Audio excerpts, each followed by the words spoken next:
good morning to everybody. Welcome to Milano, which is, as you know, my hometown. We are going to discuss the interpretation of cardiopulmonary exercise testing, and I will do it from a cardiovascular point of view. Remember that my base is a cardiologist, even if I've been a fellow in respiratory disease in Seattle for many years and associate professor of critical care and respiratory medicine in Seattle as well. So I try to combine both the heart and the lungs. However, when we talk about cardiopulmonary exercise testing, we need to be grateful to several people, but two are the most important ones. Number one is obviously Professor Carmen Wasserman, who has been always a teacher for us. He has been like a pope, and he all the time say us, well, Mackie, you're doing this stuff, it's not totally correct, please change it. And he was always right. But what he teach us were mainly two things. Things number one is these gears, where we have here VCO2 and VO2 at the mouth, and here is what's happened in the mitochondria. The concept is that in between the mitochondria and the mouth, there are the lungs, the heart and the blood, the muscles, peripheral circulation and pulmonary circulation. And each of these can change VO2 and VCO2. So to be sure that what's happening in the mitochondria is what we see in the mouth, you need to have a steady state condition. And obviously exercise is not a steady state condition. However, the kinetic of changes of CO2 and O2 can be easily seen at the mouth. But remember, it is true only in steady state condition. The second thing that Wasserman shows us, among the thousands of things that he shows us, is why VO2 increase. There are three major mechanisms. Mechanism number one is an increase in oxygen delivery. And the increase in oxygen delivery is cardiac output increase and hemoconcentration. And the second mechanism is a reduction of PO2 in the capillary bed, up in the muscles, up to what is called the critical capillary PO2 pressure. And the third mechanism is the resistance to oxygen flow from the capillary to the mitochondria.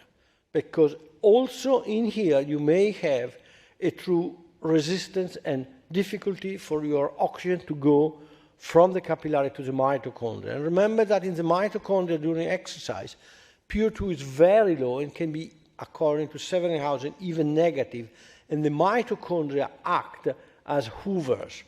So to increase VO2, you have three mechanisms: oxygen delivery increase, reduction in PO2 in the capillary, and changes in diffusion for oxygen flow from the capillary to the mitochondria.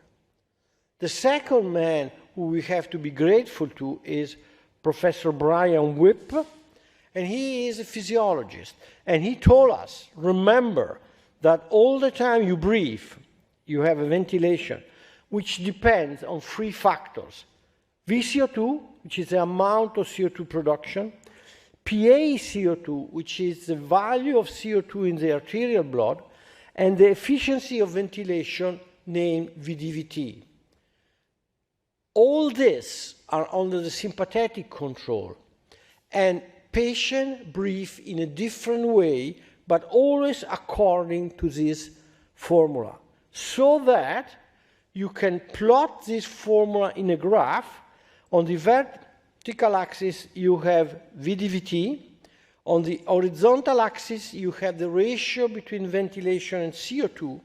And the line you see are iso-PaCO2 line, so line with the same arterial PCO2. The blue guy is a normal guy. During exercise, he reduced VDVT, he reduced VCO2, and only at the end of exercise, he changed the PaCO2, and the PaCO2 goes down. This is a physiology behavior of a normal subject during exercise. In red, you have the heart failure patients.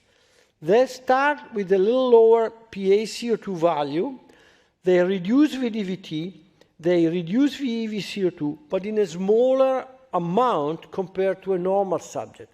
But the shape is the same. So blue and red have the same. The COPD act differently. They increase PaCO2 during exercise, they increase VDVT, albeit they reduce VEVCO2. The pulmonary hypertension guy, they increase VEVCO2, they increase VDVT, and they reduce PaCO2. So if you can see these elements, three elements, VDVT, VEVCO2, and PaCO2, and how they behave during exercise, you know what is the disease of your patient.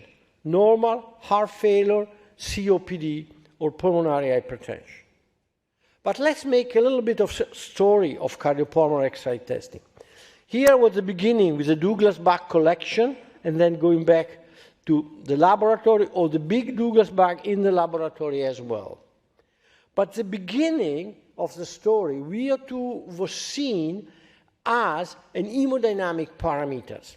VO2 was plotted against stroke volume or cardiac index, and patients were grouped according to different classes of VO2, but again, this was seen as an hemodynamic parameter. And you still have the Weber classification, class A, B, C, D, and E, with a VO2, max VO2 reduction progressively, and the same apply to VO2 at the anaerobic threshold.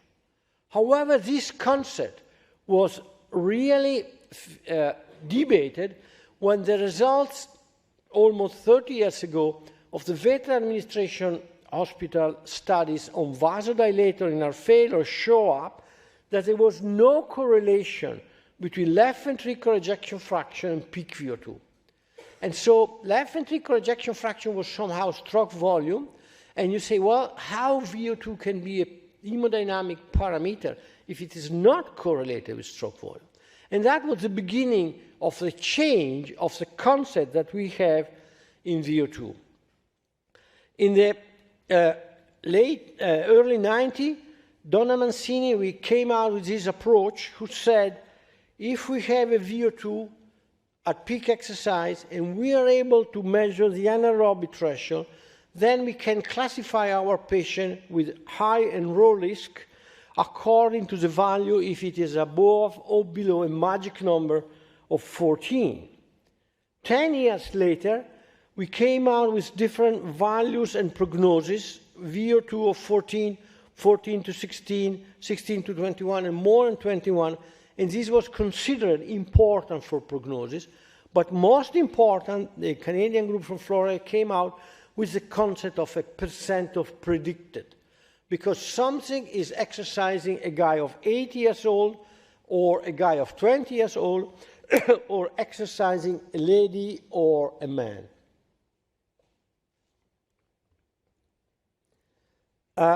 In the early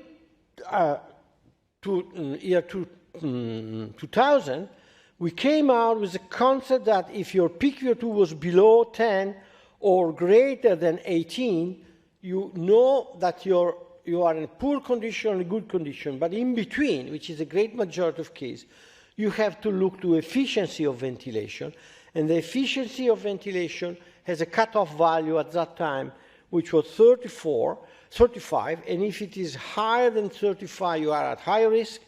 Below 35, you put yourself in the middle risk. But you see that we have talked about anaerobic threshold. But in many cases, the anaerobic threshold was not identifiable. This is a paper that we did 10 years ago, showing that in a multitude of heart failure patients, the anaerobic threshold was not identifiable. These were more than 10% of the patients. And what we should do with these patients who reach anaerobic metabolism, but the anaerobic threshold is not identified, well, we find out, these are the blue guys, that these patients have a 5-year prognosis worse than patients with low, middle, or normal anaerobic threshold value. So no anaerobic threshold, but reached anaerobic metabolism is already a poor sign of poor prognosis. More recently, we did another study published in Chest in 2019, which says the blue are the guys with no anaerobic threshold and no respiratory compensation point identified. This was the prognosis. The red are the patients with an identified anaerobic threshold but not identified the second threshold, which is a respiratory compensation point. And the green are the patients in whom it was possible to identify both thresholds. This is regardless of the number. It's just the physiology of exercise. So if the physiology of exercise is preserved, you are in a good condition. If it's partially destroyed because you have the anaerobic threshold but not the respiratory compensation point, you are in between. And if you have both unidentifiable, then you are in a very poor condition. But another thing I would like to show you is that, we always say this is the anaerobic threshold. Well, actually, there are, in many cases, two anaerobic thresholds. And this study, this observation came out from this case report, which Brian Whip and myself published, showing that in a totally normal guy, there was a huge difference between the anaerobic threshold measured with the V-slope analysis, VCO2 over VO2, compared to the anaerobic threshold measured with the ventilatory equivalent or the end tidal of O2 and CO2. And this gap was thought to be due to a delay in the chemoreceptor response. More recently, we came out with this observation 2 years ago that in healthy subjects, in 10% of healthy subjects, you have a dual anaerobic threshold, so that the anaerobic threshold measured with the V-slope, which we call metabolic anaerobic threshold, was before the anaerobic threshold measured with the ventilatory parameters, so that it was delayed. But most importantly, this happens in patients with heart failure, and this happens in patients with heart failure according to the beta blocker treatment. These are patients treated with bisoprolol and carvedilol. When they are in bisoprolol, 41% of them have a double anaerobic threshold. When we are in carvedilol, 66% have the double anaerobic threshold. And they are the very same patient. So what is the reason for that? Well, the reason is that carvedilol is acting more on blocking the chemoreceptor response. So this was a clinical proof of what was going on over there. If we analyze a huge heart failure population as that in the MECI-SCORE database, I don't want to bring you through all this data, but these are more than 1,000 patients, you can see that you may find the double anaerobic threshold in 40% of patients. And in these patients, the second threshold have a lower VCO2, a higher end tidal CO2, and higher end tidal O2, a higher VVO2, meaning that the ventilatory response is not enough, is delayed. Believe me, it means that there is not enough ventilatory response. And this was a point which tells us we have to look at this, because this is a sign of chemoreflex activation, and probably of central chemoreflex activation. And you know that we have a bunch of studies ongoing in patients with heart failure looking to the chemoreflex response. But going back to VO2, we have to realize that the population we are analyzing changed over time. These are patients studied, the black ones, before the year 2000. The red ones are patients studied between 2001 and 2005, the blue 2005 2010, and the green 2011 and 2015. And as you can see here, even adjusting for VO2 and VCO2, the prognosis is quite different. This concept is most importantly. If you take the number, we say 12 ml per kilo is the limit below which you may be a heart transplant candidate, and you were studied before year 2000, your risk of dying in 1 year was 30%. If you were studied between 201 and 205, the risk was 14%, and in the most recent study, the risk is 8%. Still, VO2 is important, but you have to consider VO2 in the concept of your population, of your treatment, and if you have everything. So that means that it's necessary to check up all the cutoff value of guidelines and put them up to date. So what's happened if we analyze CPET-derived parameter in our failure population according to age, gender, presence or absence of obesity, low respiratory exchange ratio, anemia, heart rate, beta blockers, cardiomyopathy, and so forth. Well, this study has been done according to age, and these are below and above the age of 70. The red one are those below, and the blue one are those above. And as you see, in both populations, VO2 has a prognostic role important. However, you cannot compare the same patient, but with different age. Age is something that you have to take in account. The same applies to gender.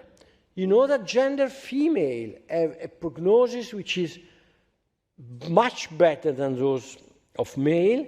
However, VO2 is lower. So how you match these things? Well, if you do a propensity score matching and you match men and women for age, VO2, left ventricular ejection fraction, and VEV-CO2, then the prognosis became the same.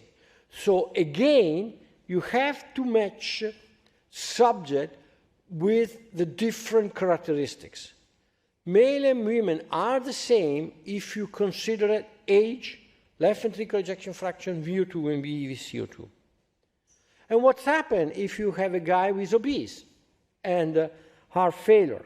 Well, if you look here, total mortality, the green one are those with a BMI between 30 and 35. The red one are those with a BMI between 25 and 30. And the blue one are those with a BMI below 25.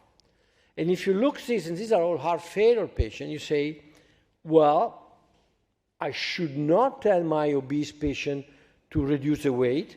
Actually, I should tell my thin patient to increase their weight. And no dietary, no dietitian in the hospital, pasta and pizza together every day, and so forth. Well, the point is that we have a major bias because if you compare patient by matching by age, gender, left ventricular ejection fraction, peak VO2, the difference disappears. That means that if I have an obese guy with severe failure, I don't want to put him on a bike. I'm scared. And so my patient with obesity, put him on the bike, whereas those with moderate heart failure, and that explains the better prognosis. But again, obesity is a problem, but it's not a function associated with prognosis. And what's happened if my patient has anemia? You know that patients with a hemoglobin concentration below 12 have a worse prognosis compared to patients with a normal hemoglobin concentration.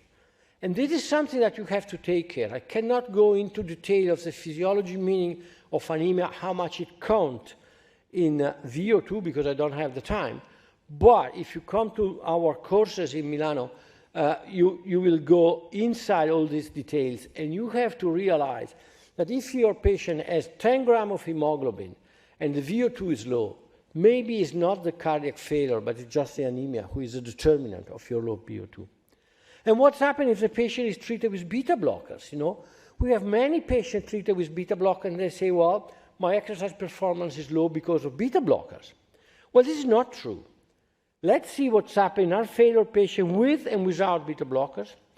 With beta blockers, beta 1 selective versus beta 1 and beta 2 blockers, and patient with high dose beta blocker with low dose. In the upper slide, you see that patients without beta blockers, these ones, have a much worse condition, prognosis, otherwise cardiovascular death, urgent heart transplant, and LVAD. Those with selective or unselective beta blocker have the same prognosis, but please remember that in this case, there has not been done a match between patient characteristic and beta blockers, but was just by chance. And in the third graph, you see that the patient who have a high dose beta blockers, and with a high dose, we say greater than 25 milligram of carvedilol equivalent, they have a much better prognosis than patients with intermediate or low beta blocker dose. And is the presence of beta blocker affecting the mean of VO2? And the answer is yes. These are all patients who are potential heart failure candidate, heart transplant candidate, so severe heart failure.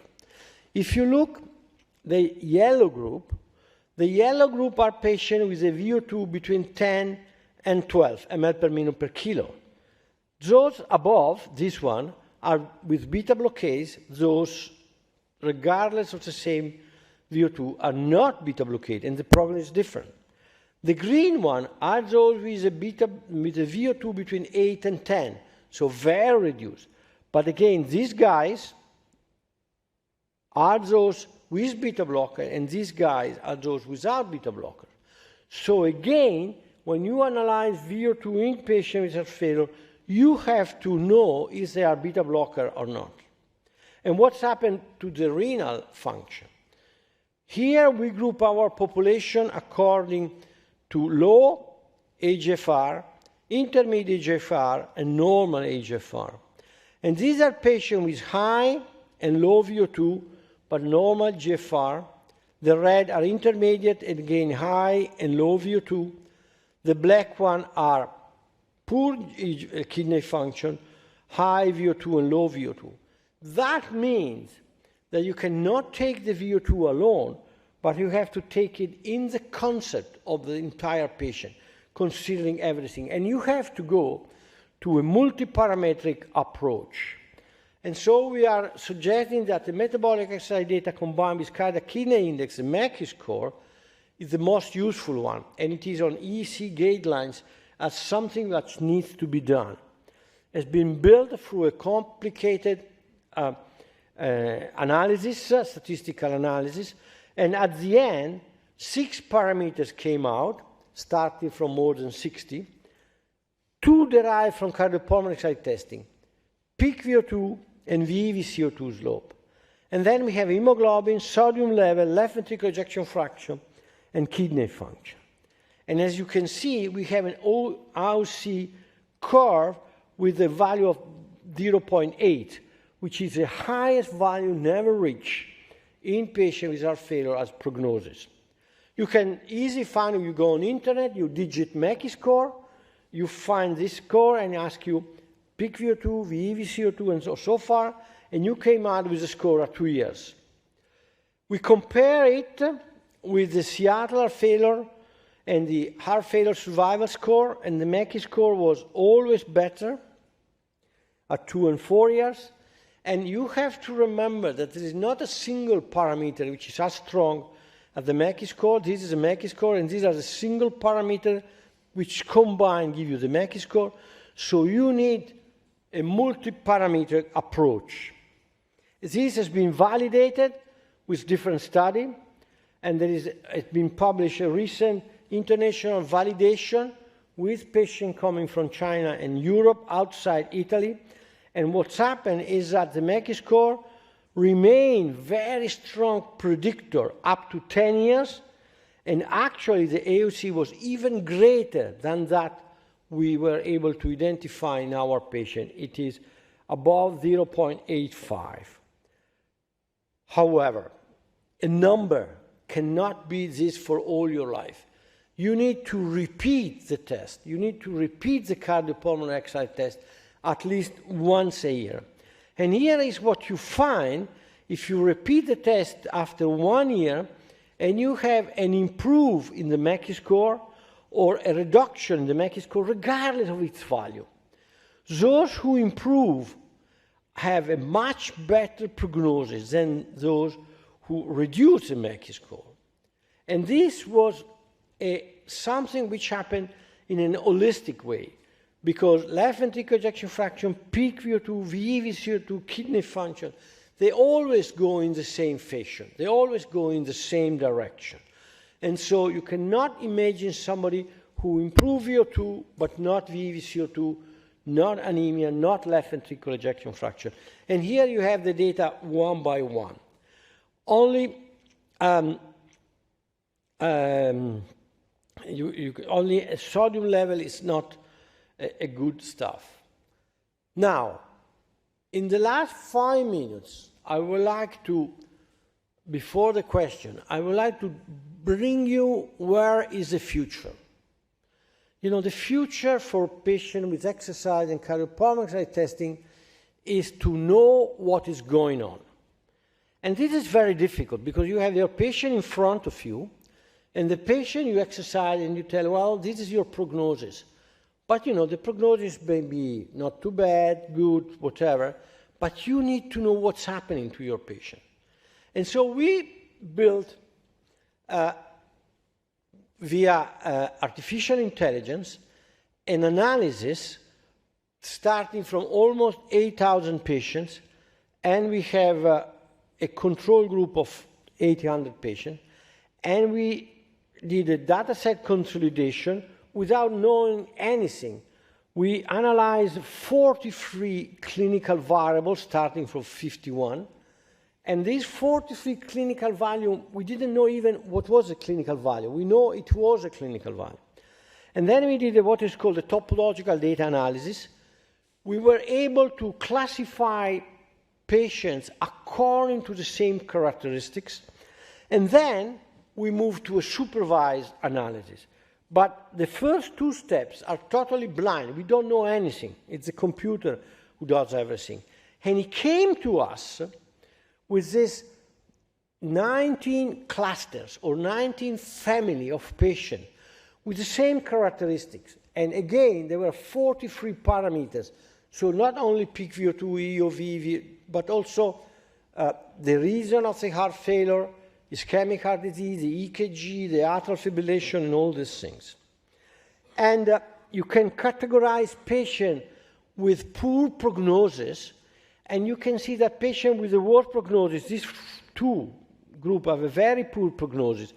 But you see here, this guy has a very frequent atrial fibrillation, and this guy has a better, but they have a better left ventricular ejection fraction.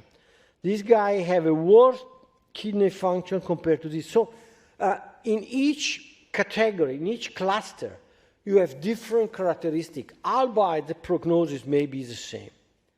And so we were able to build an evolution pathways which start from cluster 16 and arrive at the end in cluster 1 and 2, but following a route so that the evolution of your patient is something that you can follow up, and you have 3 points which are the so-called bifurcation point.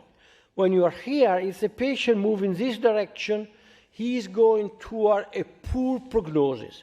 If the patient is moving in that direction, he is going toward a better prognosis. And there are characteristics. There is the onset of atrial fibrillation, there is the development of blunder branch block and stuff like that. And then you have 4 ending clusters.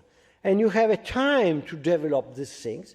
But the most important thing is that all these clusters are associated with a prognosis. And if you increase in your pathway, you follow a pathway, you have to realize that your patients are going toward an evolution which can be good or bad or intermediate. This was a validation which has been done with 2 different populations, and the validation was very, very, very good. And this is the time needed to evolve. And the time needed is measured in what is called pseudo time. It may be also very long. And this is the analysis that show you in each cluster that the study cohort and the validation cohort have exactly the same results. But this is the very last slide of mine, and I would like to bring you through here. On the left-hand side, there are patients studied several times. And as you can see, the red one are those who have a worsening. And the worsening means change from one cluster to another cluster, but always following a roof, always following the same path. Those who improved, the blue one, did the same thing, but on the reverse. So it's like I have a failure, but I have a path to follow, to evolve. Either if I am improving, going back, or even if I am deteriorating, going forward. On the right-hand side, there are patients treated with most effective drug, like introduction of Entresto or introduction of SGL2. And you see that those who improve, the blue one, again, they follow the path. So in this way, we have the concept that there is a history for all our heart failure patients, and there is an evolution. But you can interfere with evolution going in one direction or in the other direction, but the route is already defined. And this is very important. And the major parameters who are driving this are exercise-derived parameters, peak VO2 and VEV-CO2. I know this was a difficult lecture. I know this has a bunch of question marks in your mind.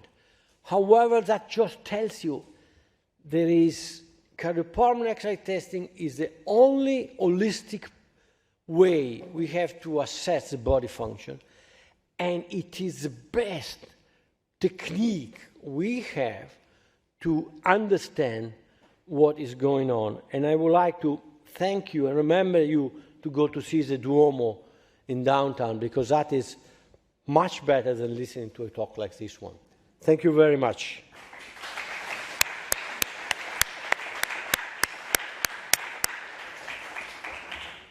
Thank you, Professor Agostoni.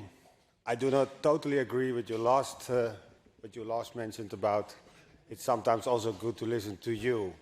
And to be honest, I will never be stressed again if you send me 70 slides for half an hour. You were right, I should not worry. Again, excellent presentation. I think it's a different look at CPET interpretation, at least for me. And as Professor Agostoni says, I assume there are questions, so we have microphones, so please ask your questions.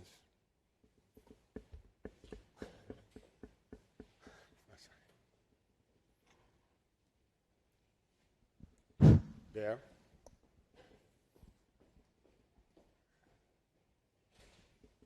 Excellent presentation, as usual, Dr. Agostoni. And I have a question. You said that the double anaerobic threshold, it's a very important thing to look at the cardiopulmonary exercise testing in these patients, and is also seen in the in healthy people. But I don't know. In this double anaerobic threshold, do you think it could be more abnormal or something in respiratory chronic diseases? And okay, the point is that the double anaerobic threshold, we believe, is due to a delay in the chemoreceptor response.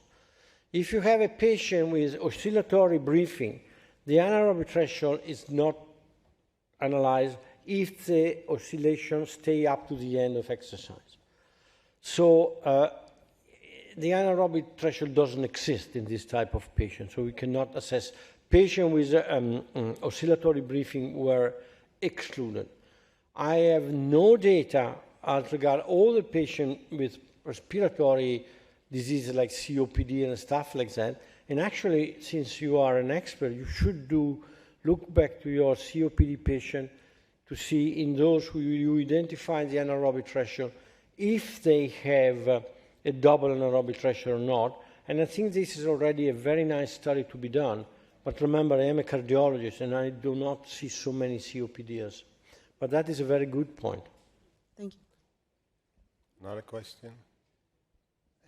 Doctor, when you say that there are differences between women and men, and you did study that, do you separate women who are receiving replacement therapy with estrogens, or because we know that estrogen and replacement therapy increases vasodilation, production of nitric oxide. So did you did that on your study? No, this is a very good point. We are working on a reanalysis of evaluation of patients, of female patients. We have now 1,500 ladies with heart failure, but I do not have the information as regard replacement therapy, and it is possible that replacement therapy will enhance the difference between men and women, but I don't know. Okay. And question Considering on that half our patients have heart failure with preserved ejection fraction, can you comment on use of CPET in prognostication for those patients? Can you repeat? Heart failure with preserved ejection fraction. Yes. CPET parameter. Yes, we use. I have a paper accepted last week on European Journal of Heart Failure in patients with middle range, and they are totally different than those of reduced ejection fraction. The preserved ejection fraction patient have a different behavior. They are characterized mainly by changes in VEV-CO2, because these patients develop high pressure in the pulmonary circulation, and this acts. I have a paper with my friend from Austria, Wilfred, who is here, on amyloidosis patient. And in this patient, ejection fraction is usually normal. And this, in this study, we compare patients with heart failure and patients with amyloidosis, and we compare with patients with the same age, left ventricular ejection fraction, and peak VO2, and the difference was VEV-CO2. In the amyloid patient, the VEV-CO2 was much higher. Again, we believe because the pressure in the pulmonary circulation goes up very fast, and that influences the VEV-CO2 behavior. But he will send out the paper next week, something like that. Okay, thank you. More questions?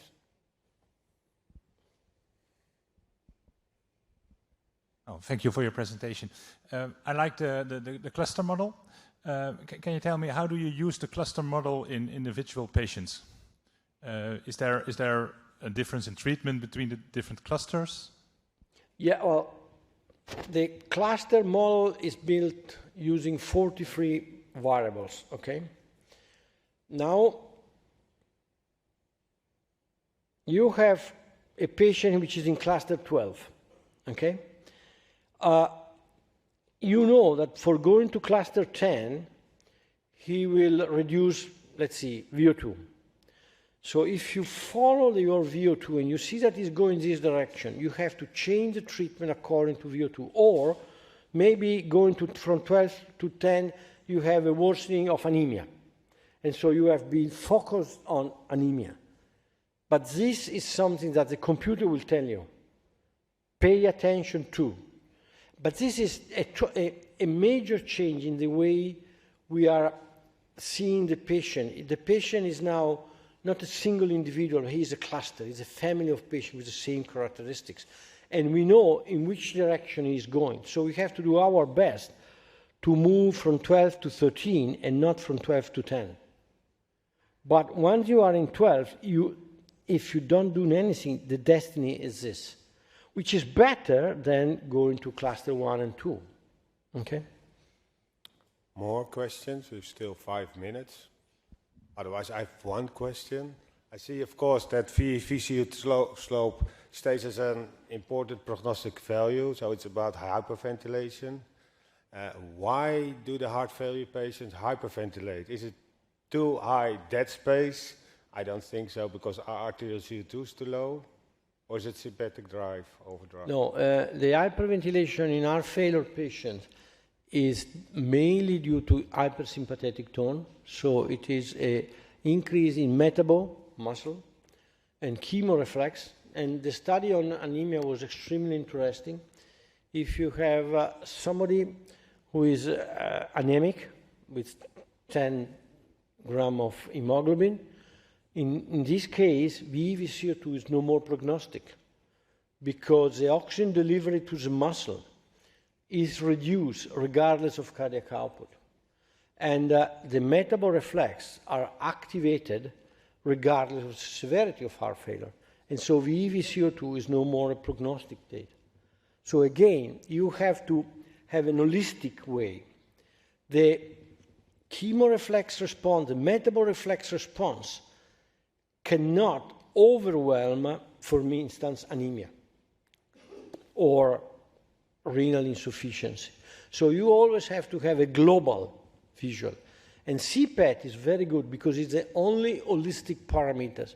But I dream that one upon a time you will have to add in your computer age, gender, which you already put, therapy, but left ventricular ejection fraction, kidney function, anemia, and so far, and then you will come out with a true value of your VO2.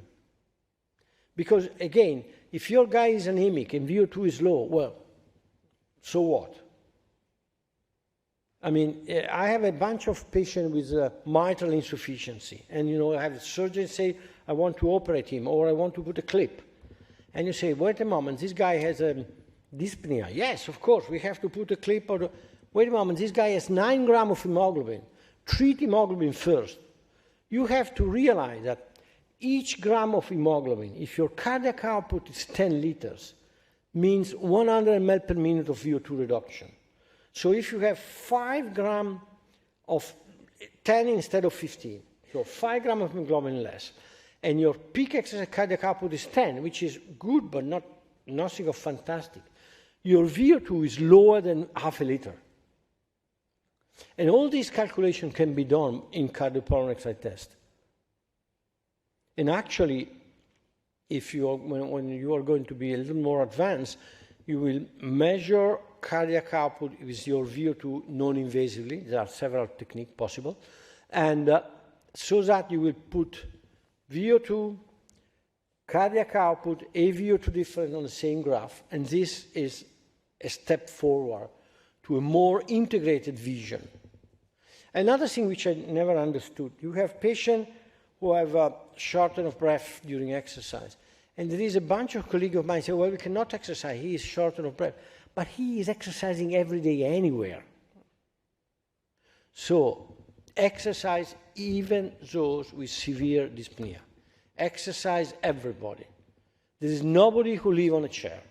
Okay, nobody knows, but almost nobody lives on a chair. They have to move to the bathroom, so they have to do an exercise. The important thing is that you reduce the workload you apply. So you have, we have cases where we put 2 watt per minute. So in 10 minutes, 20 watt, nothing. But for this guy, we can have a complete test and understand what's going on. Remember, exercise everybody. The oldest lady we exercised, she was 98 years old. And she Sorry, we have one question there. Oh, sorry. I don't want to interrupt, but... Hi, Prof. So I just want to ask you about the concept of chronic anemia and mitochondrial preconditioning. So we see it in ischemia, and if you've got a chronic anemic value from whatever underlying condition like renal failure, a hemoglobin of 9 or 10, is there any benefit in increasing that hemoglobin preoperatively to optimize VO2, or will the mitochondria have adapted to that hemoglobin level? Well, this is a very good question. The point is, let me generalize. If I have in my mind the Fick equation, VO2 equal cardiac output plus AVO2 difference. I improve my cardiac output by anyway, or I improve my AVO2 difference because I correct anemia. Is this directly reflected in a change in VO2? Well, unfortunately, the answer is no. Why is that? Because between VO2 cardiac output and AVO2 difference, we have in between distribution of blood flow, which is a major issue. I have a paper submitted showing that in patients who undergo different type of treatment, like mitral clip, cardiac rehabilitation, biventricular pacemaker, the change in cardiac output is not reflected in the same change in VO2. But there is a redistribution of blood flow so that you cannot see these major changes. But this is a very long story. It's, you see that VO2 is one number, but again, you have to see it inside cardiac output and AVO2 different. But you are totally right. If you correct anemia, some increase in VO2 you will see, but not as much as by calculating it, keeping everything constant, because it's not constant. Distribution of blood flow is a major variable in exercise. We are on time. Can you please go to the next slide? Thank you again for your presentation. Thank you all for being here and also the interactive, all these questions. But we try to stay on time. Again, thank you.